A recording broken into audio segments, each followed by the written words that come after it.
Good evening, everyone. It's now 7 o'clock. So welcome to the Cabinet meeting. Welcome to members and officers in the Council Chamber, and particularly welcome to Jamel, who's attending. She's the Senior Conservation and Design Officer, and she's attending her first meeting in this august forum. So welcome. And welcome also to officers and members and any members of the public who are joining us remotely. Please note that the meeting may be recorded, and data collected during the recording of the meeting will be retained in accordance with the Council's data retention policy.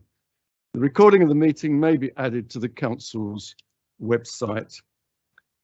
Item 1, emergency evacuation procedure.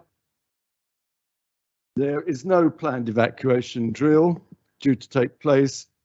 So when the alarm sounds, we'll go to the closest emergency exit and assemble in an appropriate place in the car park. The lifts must not be used for evacuation. Any officers present at the meeting will aid with the evacuation.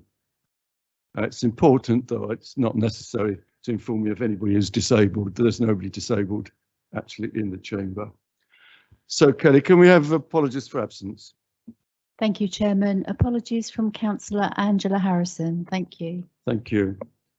And the minutes of the previous meeting on the 14th of July, do we agree that they're correct record of the meeting? Thank you. Any declarations of interest from any members present? No. So we'll move on to the Part B reports for decision by Cabinet. And we start with the Draft Planning Enforcement Strategy and Charter 2021. And that will be introduced by the Cabinet Member for Planning and Deputy Leader, Councillor Mike Baldock. Thank you, Leader. Yes, this is the Draft Planning Enforcement Strategy. There is a recognition that the enforcement policy, enforcement approach hasn't been to everybody's taste in the last couple of years, and we have failed in the eyes of some to keep them informed and to have a clear policy. So this is to reflect on those concerns that have been raised, to flag up a very clear process that does require councillors and indeed parish councils to, if they want to get the best from our enforcement strategy, to actually use the online reporting tool. This is the most efficient way of reporting issues. It means that they're properly logged, and then we can go into the process of keeping people who've logged them up informed of progress and potentially of outcomes. It also clarifies, sometimes we get told, people complain that we take 21 days to look into a problem. No, the 21-day target is to get back to the people who've raised the issue. We actually have a far tighter series of timeframes in which we investigate the enforcement allegations, and sometimes it's 2, 5 or 10 days, depending on the severity of it. So it's to come up with a clearer, more comprehensible strategy that we think will work better for the public, for parish councils, but also for officers. We have a shortage of officers. We are trying to address that, but the more time our officers are out enforcing and not having to chase up emails, the more work will get done. So I strongly recommend this. I think that it's a big step forward, and I look forward to our enforcement team having an even more productive time going forward. So are you proposing the recommendation? Oh, yes. Can I have a seconder? Councillor Palmer. Now, is there any officer who wishes to add anything to what Councillor Baldock has said? Any officer coming in remotely?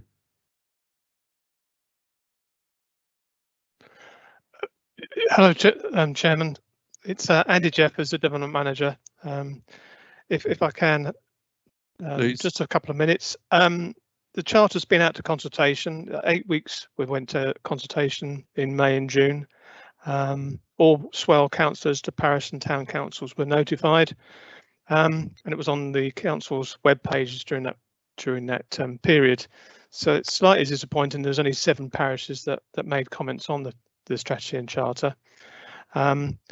Nevertheless, most of the issues that have been raised by the 7 parishes relate to communications and resources, and it's important to note that the team's establishment is to be increased to 4.8 full-time equivalent members of staff, and we're actively recruiting at the moment. We're hoping to actually appoint 2 new permanent planning enforcement officers during next month. We've just done the interviews and we're just going through the processes of finalising references, and as I say, we should get those in October. The strategy, has already been pointed out, has been updated and amended, and includes members becoming involved with liaising with parishes and their complaints regarding enforcement. In terms of parish council comments that have been received, I note that Hartley has submitted a number of focused and negative comments, one might say, but they don't actually offer very many suggestions of how to improve the service. From the responses we have received, there's obviously an expectation out there that enforcement should take place immediately, but each case needs to be investigated, site visits undertaken, often needing legal advice, and negotiations need to be undertaken with various parties. This all takes time, obviously. And in order to try to deal effectively with the large number of allegations of breaches of planning control, we get over 800 complaints a year. The report proposes that cases are given a priority based on the seriousness of the breach, whether they be either major or medium or minor. And there's clarification in the report of what those are. And the level of priority gives an indication of the acknowledgement for expediency in reacting to a complaint. The level of resource that's going to be focused to require to handle those cases, with major cases obviously being dealt with as a priority and a certain level of immediacy, whilst minor cases will be handled as and when workload and resources allow. Thank you, Chairman.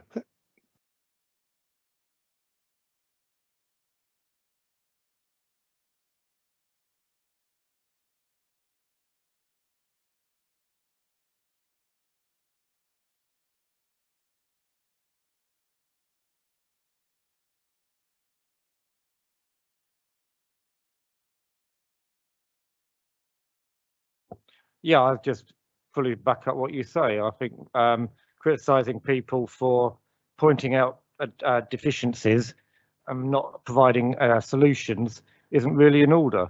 They don't know how we work. They don't know the regulations.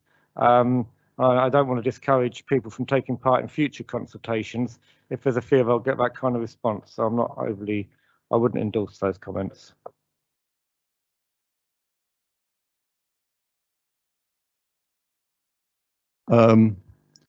Those in favour of the recommendation is unanimous. Thanks very much, Councillor Baldock. We'll move on then to the next item, which is change in director for SBC Holding Company. This is, I hope, a matter of just formality, but I'll ask Councillor Monique Bonney, Cabinet Member for Economy and Property, to outline the report and the recommendation. Thank you. Well, before you tonight is a relatively short report that covers what is actually quite a complicated lease structure. We own the freehold of the cinema, as well as the site where Travelodge and the restaurant are, but we've had to enter into some lease arrangements there, and this covers the special purpose vehicle that holds those lease arrangements. So the recommendations are: 1, that Swell Borough Council appoints the Director of Neighbourhoods and Regeneration and the Director of Resources as directors of SBC Holding Company 1 Limited. The second recommendation, that the Chief Executive of the Council be delegated authority to sign communications with SBC Holding Company 1 Limited and others in the Council's capacity as sole shareholder of the company.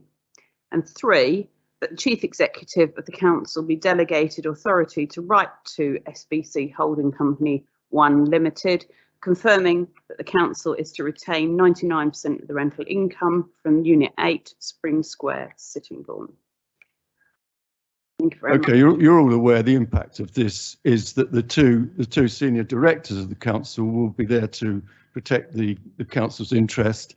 Previous to that, Mr. Vickers, who was finance officer, was the only director. Yep. To have 2 is better, and so it's an obviously sensible recommendation. Do we have a seconder? Councillor Baldock, and yeah, Emma, do you want to add anything to what Monica's had to say? Thank you, Chair, but no, I think it's very straightforward. It's just changing the directorship. Thank you. Okay, thank you. All right, can I take a vote then, please? Those in favour? Thank you very much. So the next item is item 7. It's the walled garden at London Road, the Mount Faversham Community Asset Transfer. Two members of the Cabinet have been there today to scope it out in our interest. So, Councillor Palmer, would you like to introduce this report? Yes, thank you, Chair. The walled garden, London Road, the Mount Faversham. There's 4 recommendations on this, and recommendation 1 is part to comply with section 123 of the Local Government Act. The council will advertise the proposed disposal as set out in the report and consider any objections should it be approved. To transfer the walled garden at the Mount in Faversham to Brogdale CIC on a 25-year lease.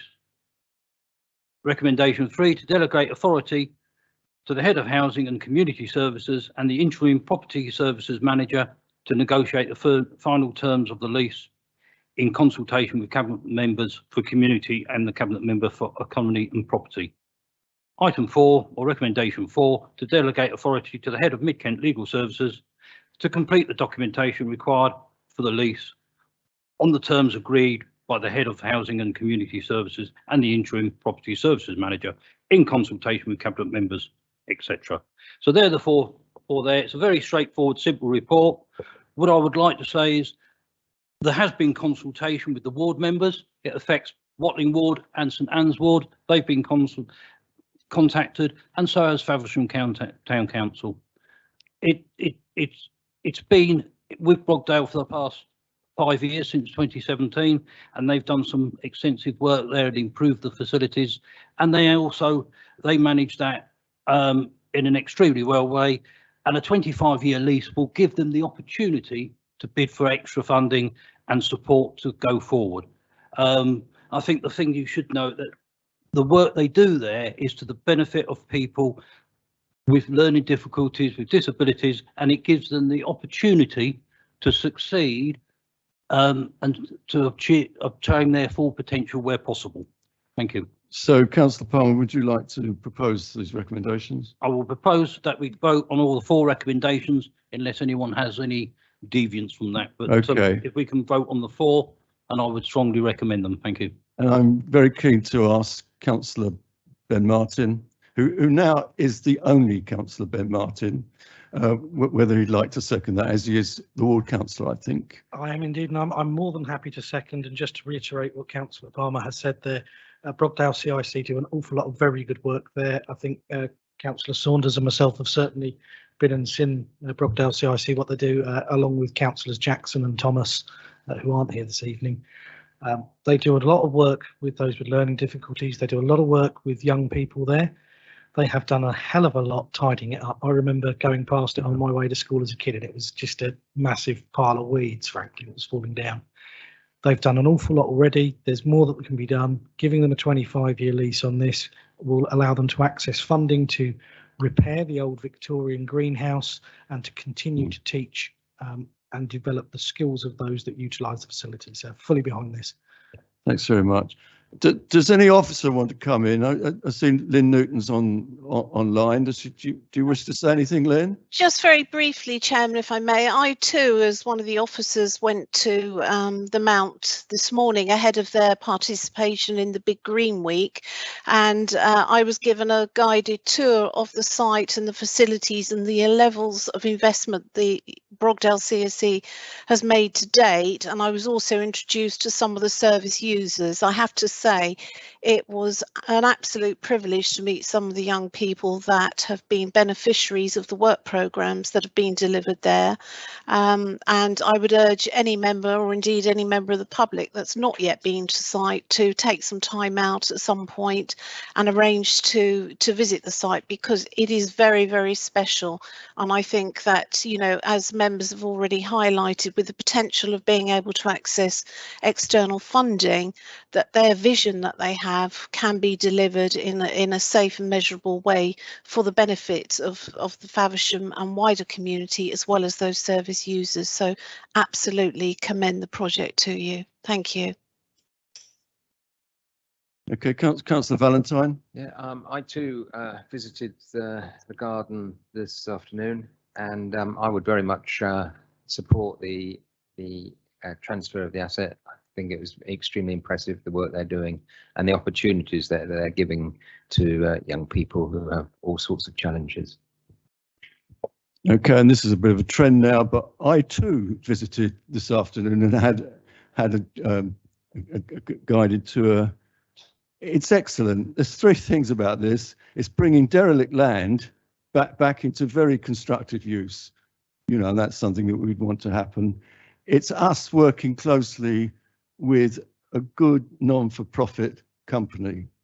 But above all, what they're aiming to do, what they are doing, is giving young people who otherwise would find life really rather difficult. They're giving them confidence, and they're giving them something to drive them forward. So I think it's an excellent thing, and I wouldn't expect any of you to vote against it. So let's take the vote. Those in favour, and that's unanimous. Thanks very much.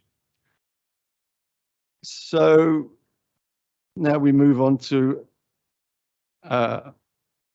item 8, the award of contract cashless payments in off-street car parks. Councillor Palmer. Thank you, Chair. I mean, the first thing I would say is cashless payments always causes a bit of concern with people, but I'd like to reiterate that you can still go to the machine and put the good pounds, shillings and pence into the machine, or the new currency if you so wish.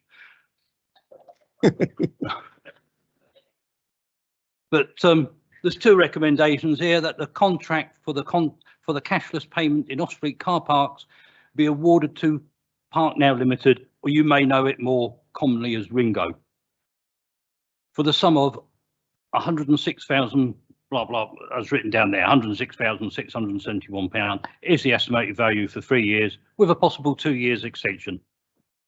Recommendation 2, to delegate authority to the Head of Environment and Leisure and the Head of Legal in consultation with the Cabinet Member for Community to complete the contract award. This is giving people the opportunity who wish to pay by a smartphone app, who wish to pay by texting or telephone. It opens up more and more as people tend to get now smartphones. So it doesn't remove that opportunity of paying by cash. So I would recommend the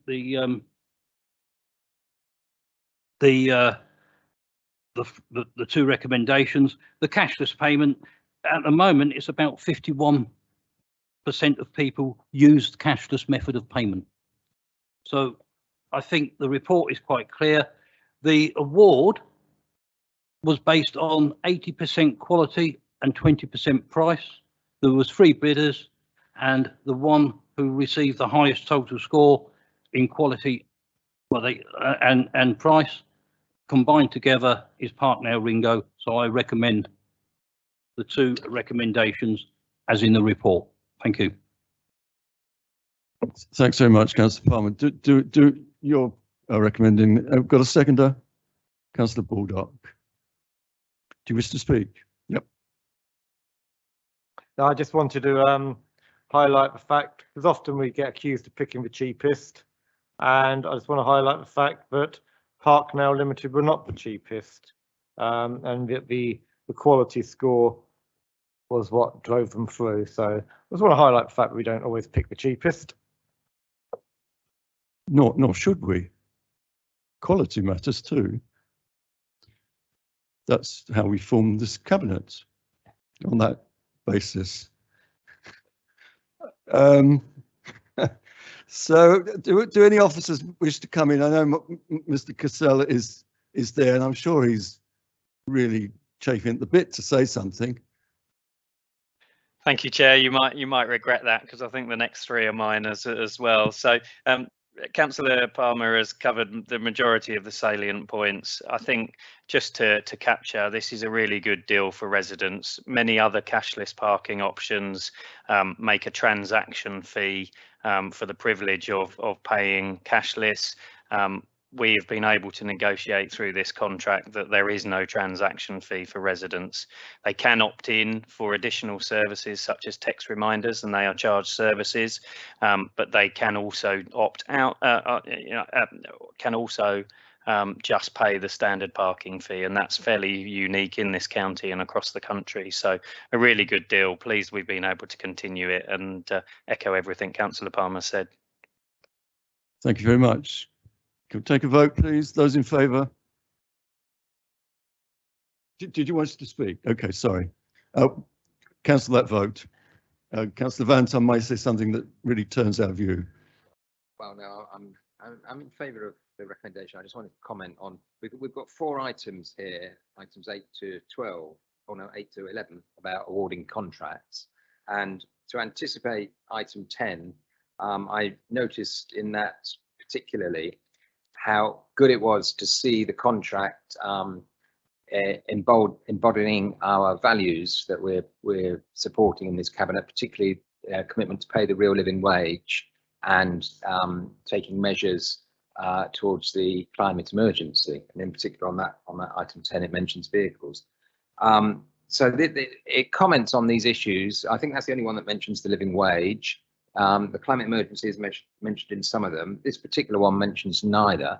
Now, I'm aware it's a contract for, essentially it's operating an app. So they probably don't have a lot of vehicles, and but they must have employees, and we could, I think, more consistently, even if have items in these reports about those criteria that we're looking for in our procurement. Okay. We're obviously not going to rewrite the report now, but your point is noted. Councillor Palmer, you've noted the point. Okay, let's move on to item 9 then. Oh, we've got to redo the vote. Of course we have. This is a tense moment now.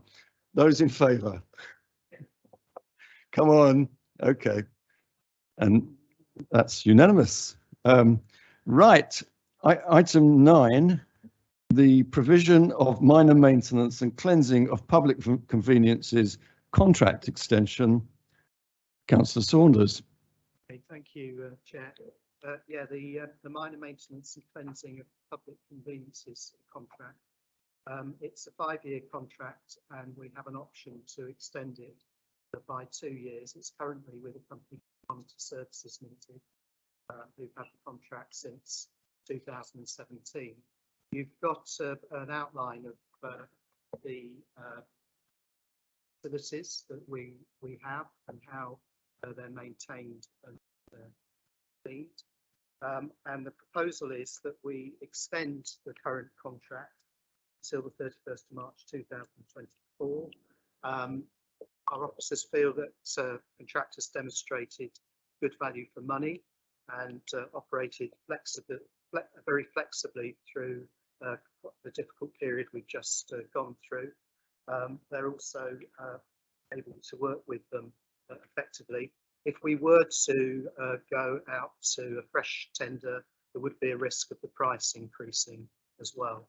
So I think it's a fairly straightforward recommendation that we extend the existing contract for 2 years.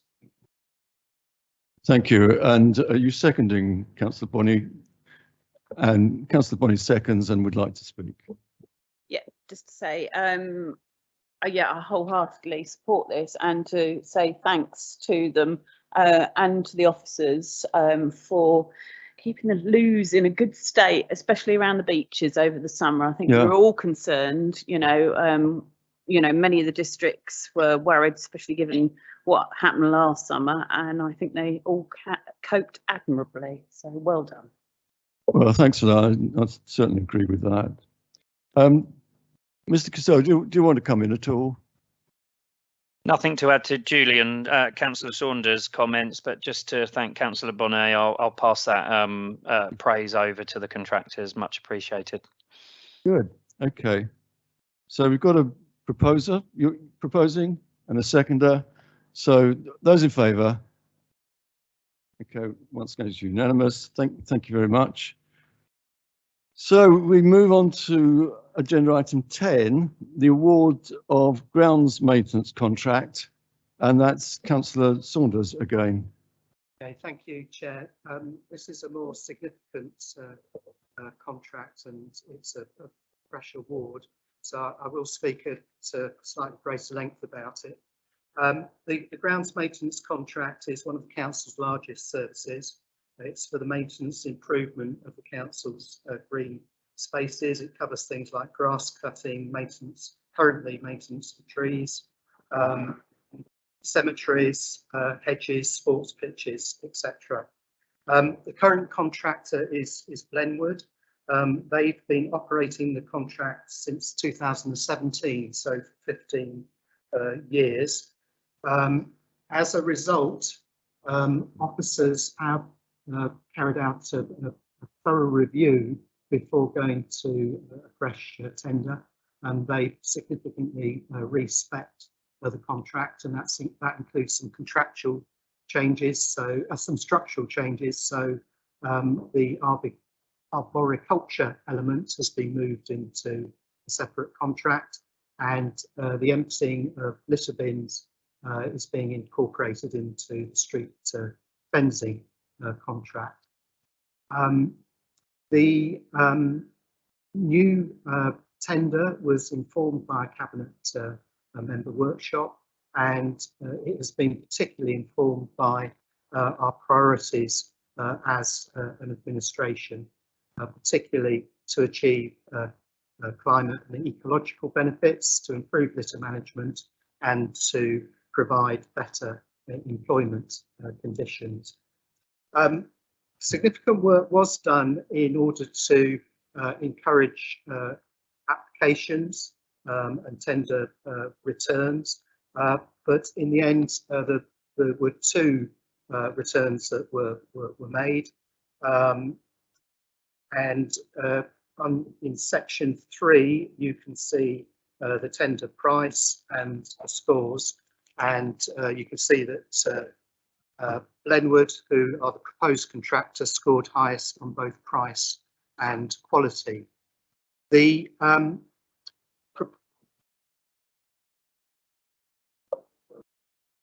okay, fine. Okay, thank you, Chair.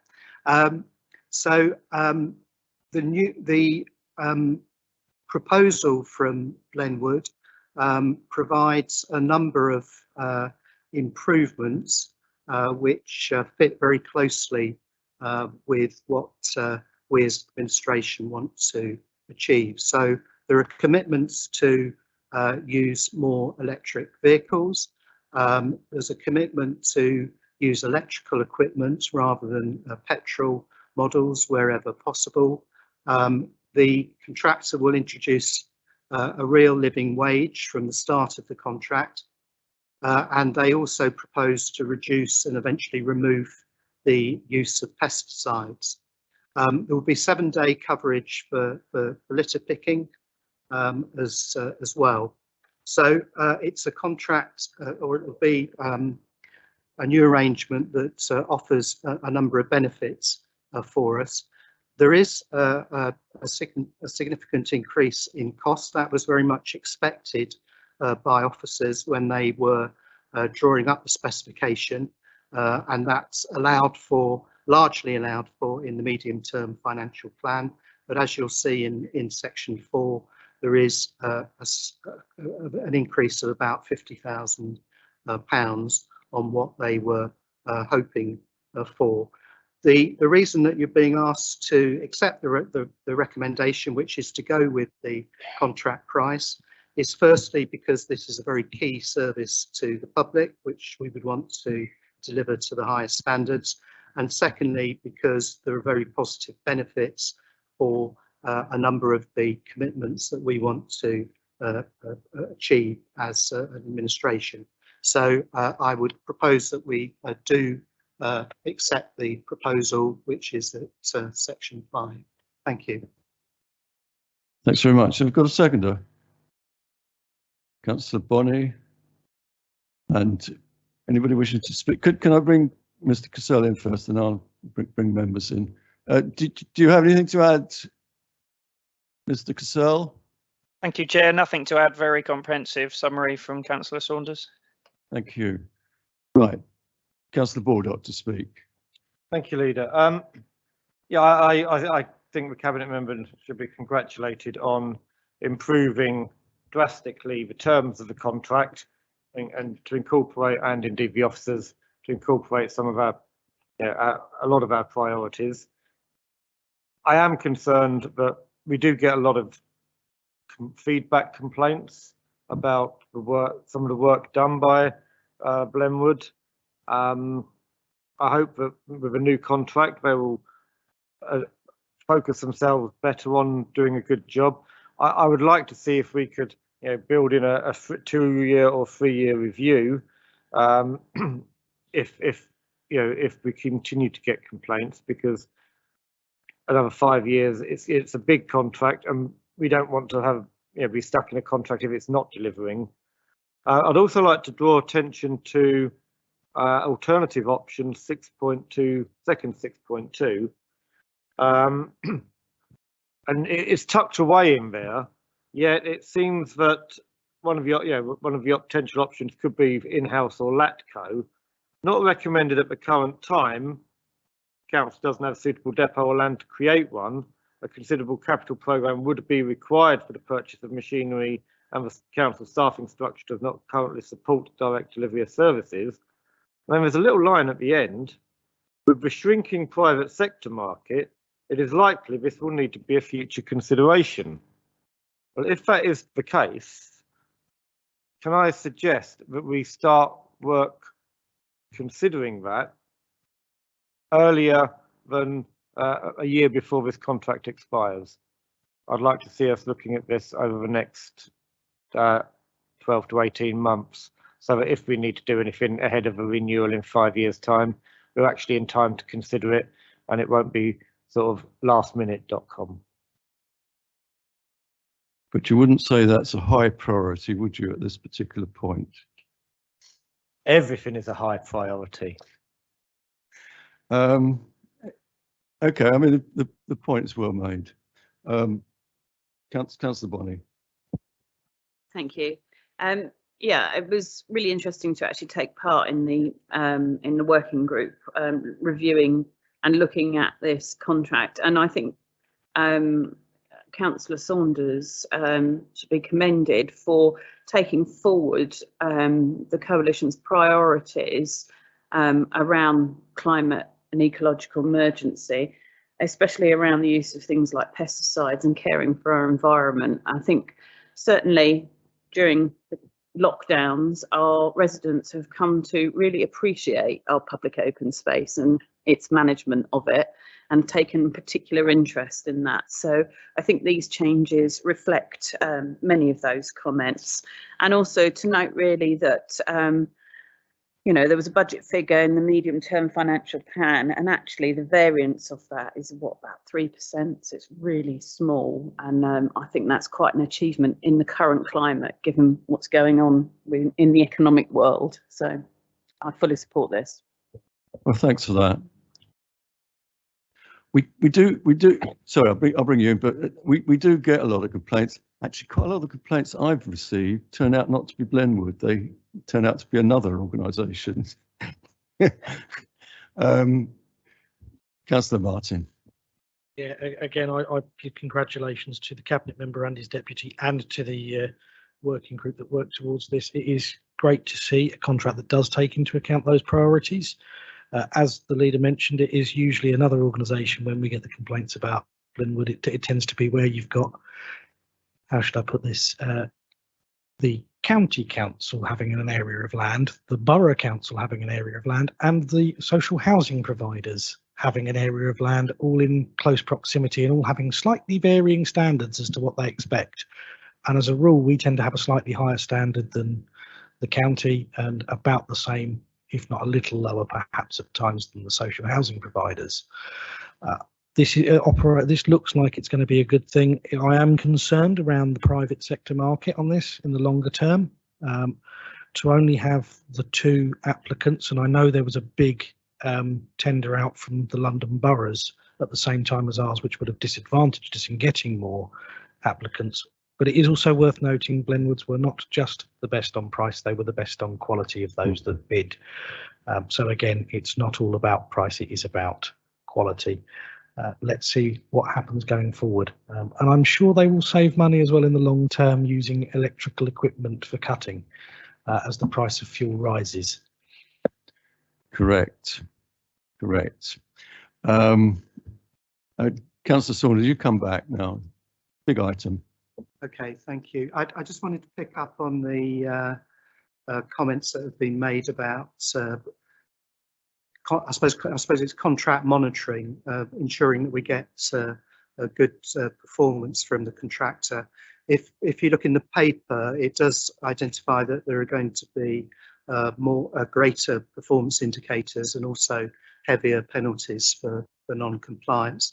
And I know the officers are keen to improve the contract monitoring, and I would say that effective contract monitoring can be very is very important in getting good performance out of the provider. Thank you. And I'd just like to echo other members' congratulations to you for the amount of work you've put into this, the quality of the outcome, but also to thank the officers for helping with that too. Okay, so item 11. Oh, let's have a vote. Those in favour? Excellent, thank you for that. Yeah, can we move on now to item 11?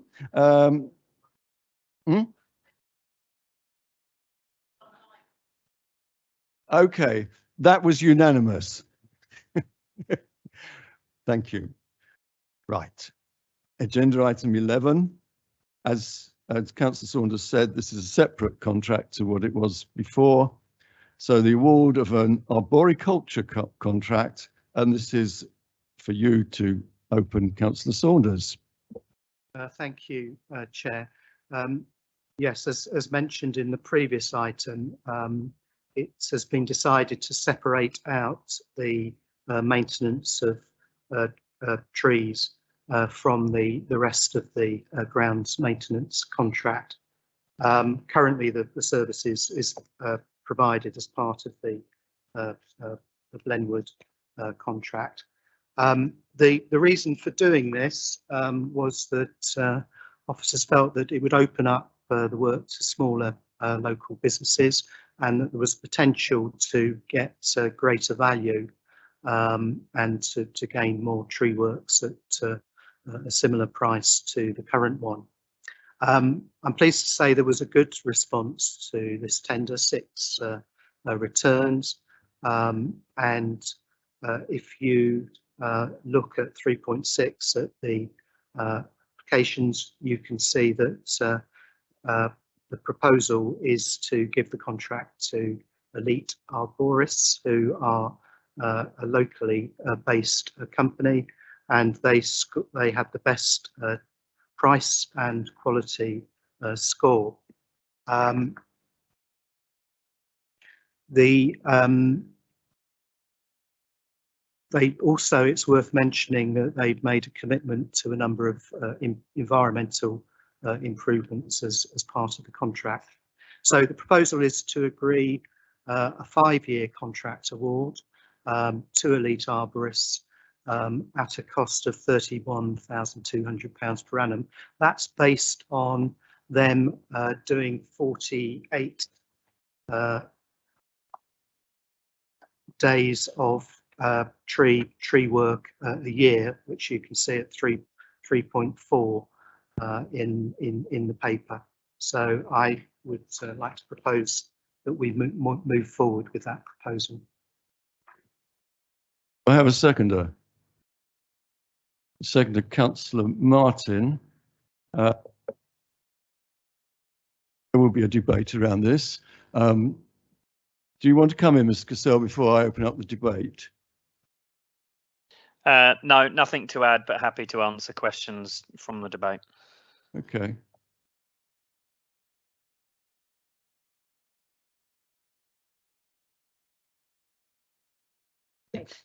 Yeah, thank you.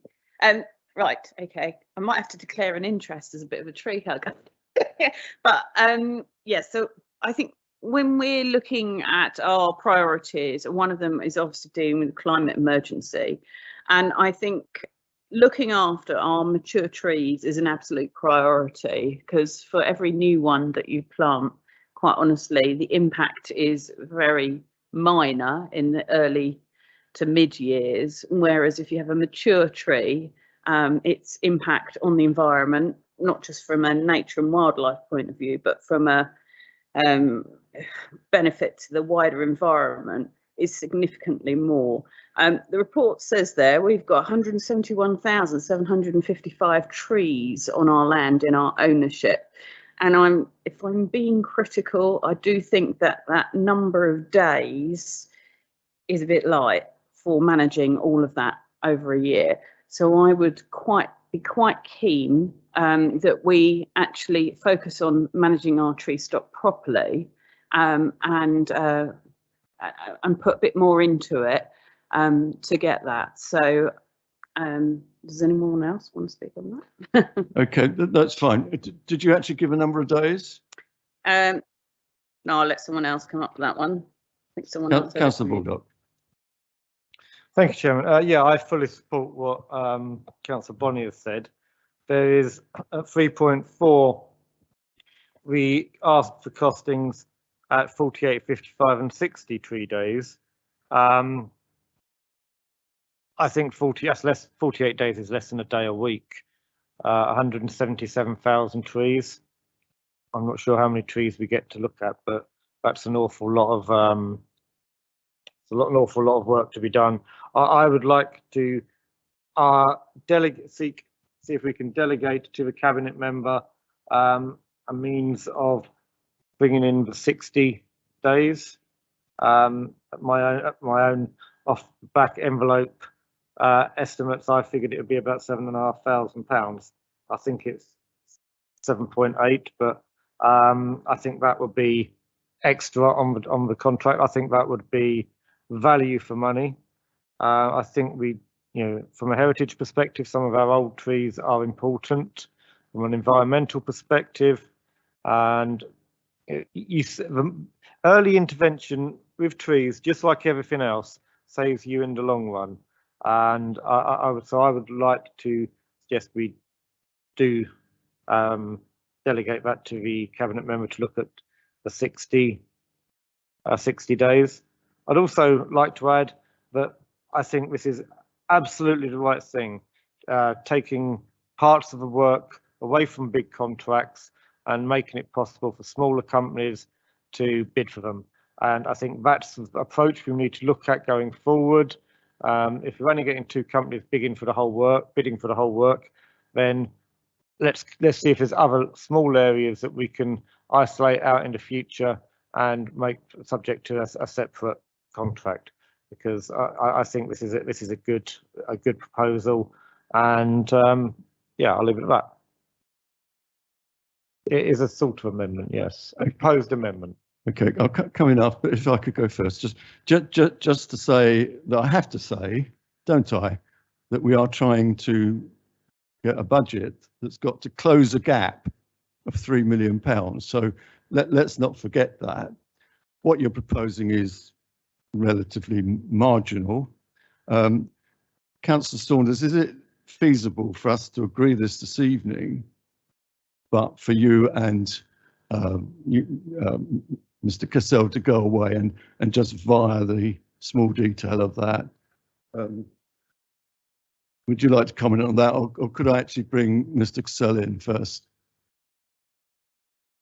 Would you like to come in, please? Yeah, thank you, Chair.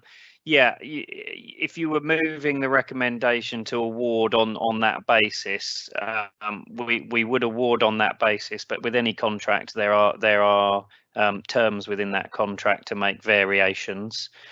We're allowed to do that within a certain financial threshold under procurement rules, and this one is well below that threshold. So Councillor Baldock's not far off with his calculation. I had it somewhere under 10,000. So as with the additional days. I'm sure that would be with the right delegation. I'm sure it would be more than fine. But I would ask David to potentially comment on that. David Clifford, you've been asked to speak. Through you, Chair. I mean, I think it's fine to add effectively another recommendation to delegate authority to the cabinet member, and working with the head of Environment and Leisure to consider whether that's possible within the budget framework. Yeah. Okay. So we need a third recommendation to that effect. Councillor Bonney. Yeah, so what David Clifford just said. what he said. What he said, yeah. Delegation to the cabinet member. So three, to delegate to the cabinet member and appropriate officer to consider variations to this contract, but we agree this contract. Yeah. Within the framework. Within the budget framework, that needs to be in because we will have to find it from somewhere. Yeah. But it's not all that much. Okay. All right. So Councillor Martin, you wish to come in, and Councillor Valentine. So I propose that, and then somebody's going to second. Right. Okay. Okay. I was actually going to ask a question based on that, whether or not the individual company that has been brought forward was willing to do additional days at the same rate as for the proposed 48, and point out that it is worth remembering that 48 would be the minimum number of days that of work, and you can't go doing work in the middle of the nesting season in trees and hedges.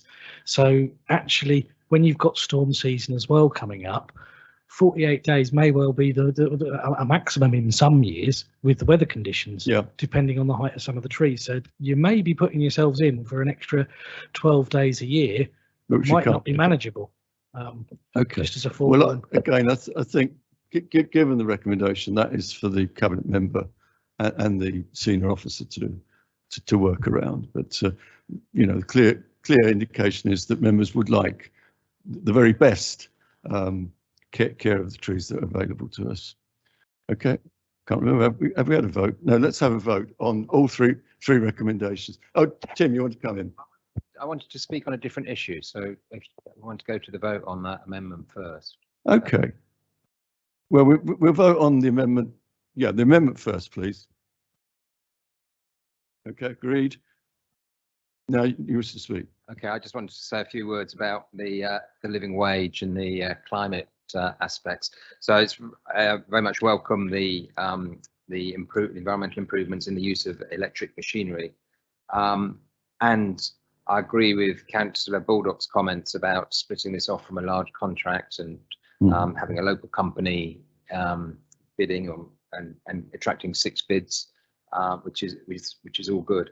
But then I think then it becomes even more important to us that we want to know that these local companies are paying a real living wage. Now they might well be, but we just don't have the information before us on knowing about that.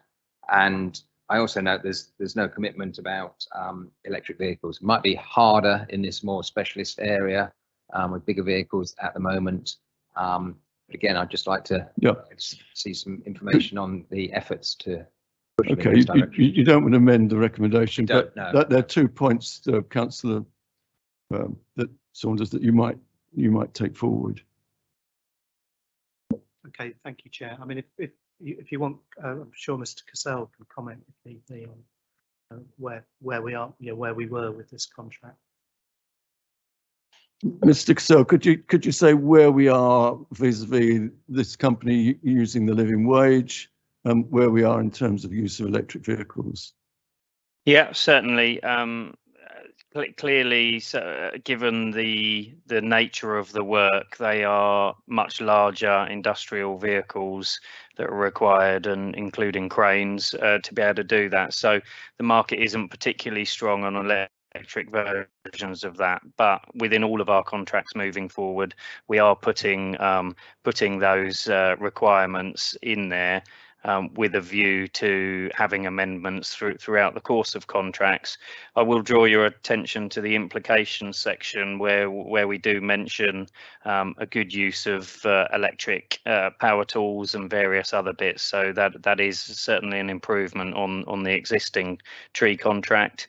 In terms of the real living wage, the reason that we haven't put that specifically in here, these are highly specialist, higher paid roles anyway, so they are in exceedance of the real living wage sum, so there is no issue with that.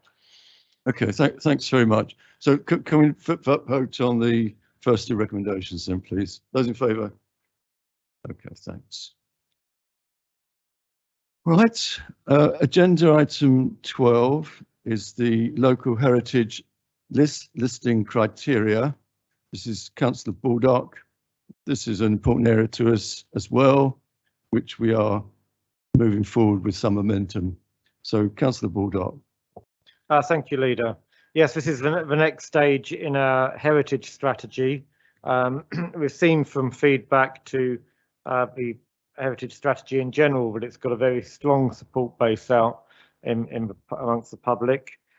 This is the next step, and Jamil will give more detail, but what I really want to highlight is how this is actually giving local people, local groups, local communities the opportunity to flag up things that are of importance to them, things that they consider important within their community of a heritage value. And there are some things out there that we won't know about, and that will be generally overlooked and therefore susceptible to being removed because people don't know about them, and maybe only one or two people know about them, but when they're identified, everybody else thinks it's wonderful that they're there. So this is a sort of way of eking out some of those lost gems around the borough and making sure that they are protected going forward. But I'll hand over to Jamil.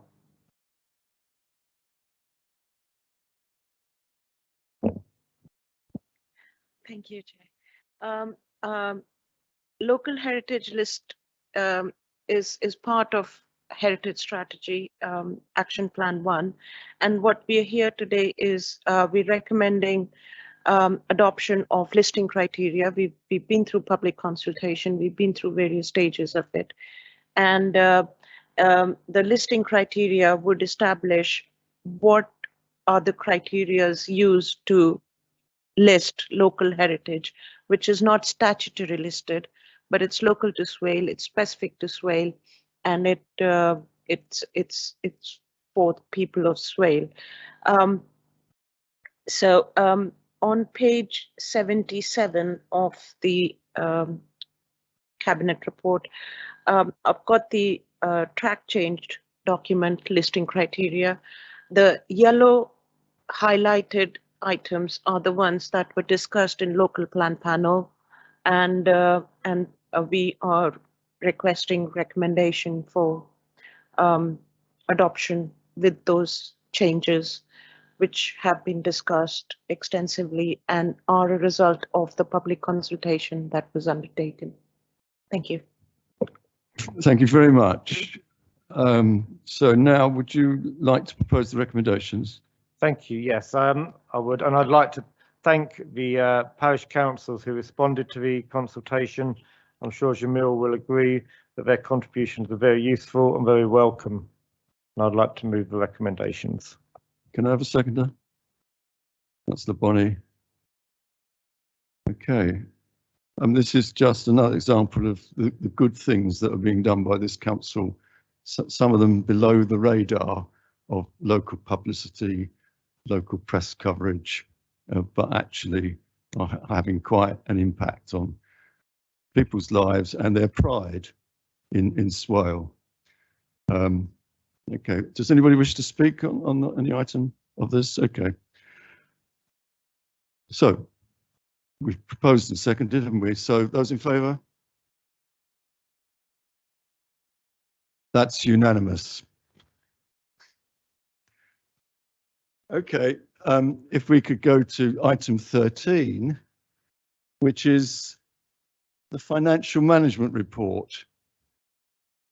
So this is the financial management report for the quarter up to the end of June. And we are asked to note the annual overspend of 392,000. That's an annual overspend. That's not a overspend in the first quarter, and it is clearly a projection.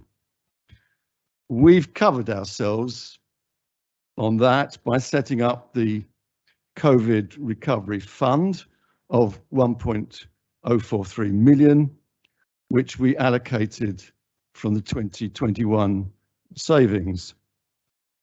So can we also note that? That's also part of the recommendations. The details of how we arrive at the projected overspend of 392,000 are listed in table 1, and they show both overspends and underspends, and by far the most significant overspend predicted is in commissioning, environment and leisure at 408,000. And from Appendix 1 we can see that the principal cause is related to parking, and that is obviously COVID related, and it may turn out, I hope, to be a pessimistic forecast. You will see, if you look at that part of the appendix, that we are getting increased season ticket income at the multi-storey. You'll also note, if you look in that section, a compensation in terms of garden waste collection income, which we could see as a positive from the pandemic, with more people spending more time in their garden producing garden waste. And you'll also note our liability for the loss of income at the leisure centres, which will be offset by reserves.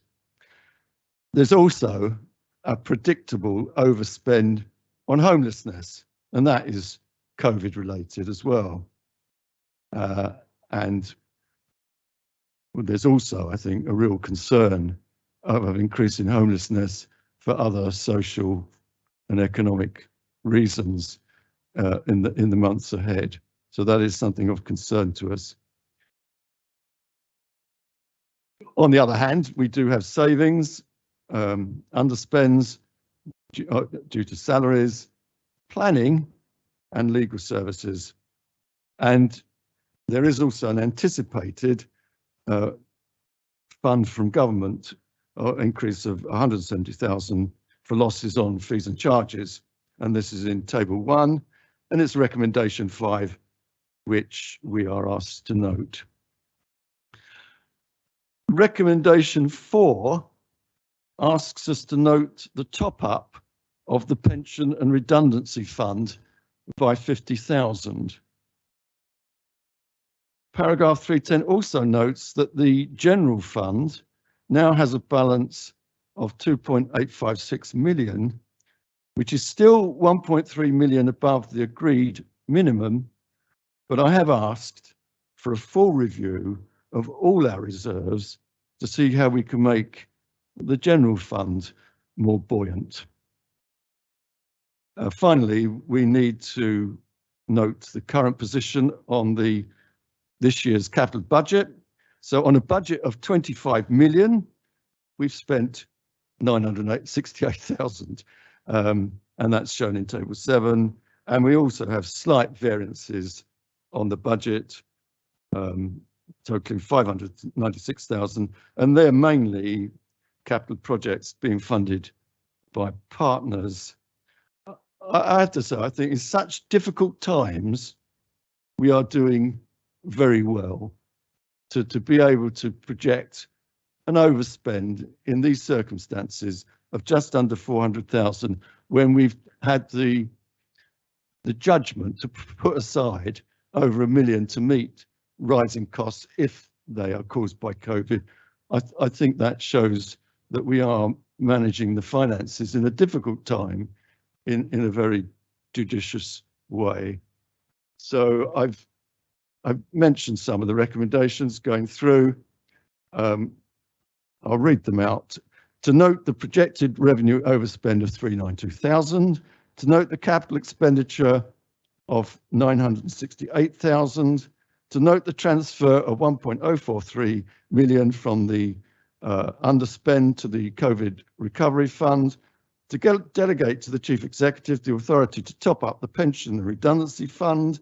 To note the additional government funding received by the council. To approve the capital variances and their funding as detailed in appendix table 7. And to note paragraph 314 regarding the Swallows Leisure Centre. That's in paragraph 314, and it's not something I've made a comment on. Do I have a seconder? Councillor Martin from the finance subgroup. Thank you. Is Phil Wilson present? Does he wish to add anything to what I've said? No, thank you, Chair. Thank you for your very comprehensive introduction. Thank you. Okay, do any members have any comments to make? Good. Okay, we'll move on to the next agenda. Oh, we'll have a vote. Of course we will. Right. And I propose second. You seconded it. Those in favour of noting the report. Excellent. Thank you very much. Thank you for your help, Councillor Bordock. It shows our teamwork. So we've got 2 other agenda items, haven't we?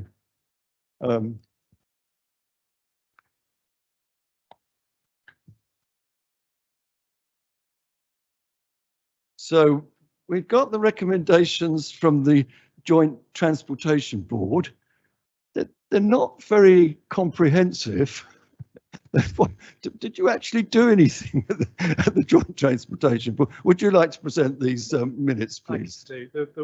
We had quite a lively meeting actually, but the main reports were all to be noted. So, and there was for once only one parking scheme that came forward to the board. And I think we could happily support that, unless Councillor Martin wants to speak on